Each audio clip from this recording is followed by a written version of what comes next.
Hi, welcome to Meghna's food magic.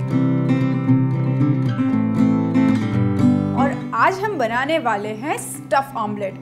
यार वही की वही रोज़ की है ना, नॉर्मल ऑमलेट खा खा के है ना हम तो बहुत बोर हो गए हैं। तो आज हम कुछ नया करने वाले हैं ऑमलेट के साथ। तो सबसे पहले मैं लेती हूँ अंडा और इसको हम क्रैक करके एक बोल में डाल देंगे। मैं यहाँ पे 2 अंडे की ऑमलेट बनाती हूँ, आप चाहो तो ज़्यादा अंडे की भी बना सकते हो।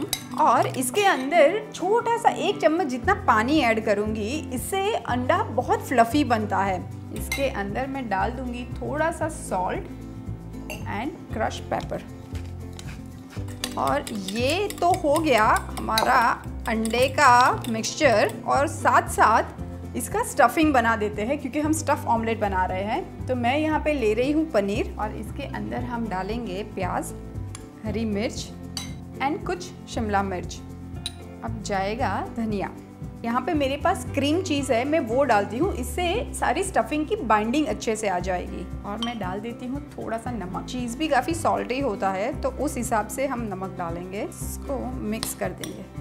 तवा गरम हो चुका है, मैं तवे पे थोड़ा सा तेल डाल देती हूँ और डाल देंगे अंडा। और अंडे को हम पकने देंगे जब तक कि वो सेमी सेट हो जाए ना, तब तक हम पकने देंगे। तब जाके हम ये स्टफिंग अंदर डालेंगे। यहाँ पे जैसे हाफ कुक मैंने बोला था सेमी सेट होना चाहिए, वैसे अंडा हो गया है। अब मैं इसके अंदर ये स्टफिंग डाल देती हूँ।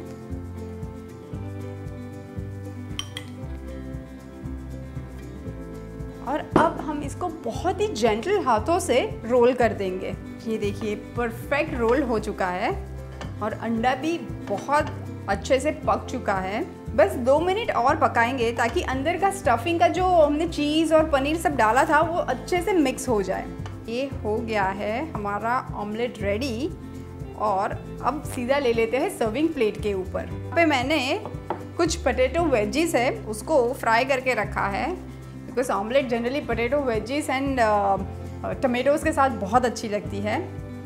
तो ये ऑमलेट को हम सीधा सरका देते हैं सर्विंग प्लेट के ऊपर। ऑमलेट को बीच से कट कर देते हैं क्योंकि भाई स्टफिंग भी तो दिखना चाहिए ना। और मेरे पास यहाँ पे केचप है, वो मैं ले लेती हूँ।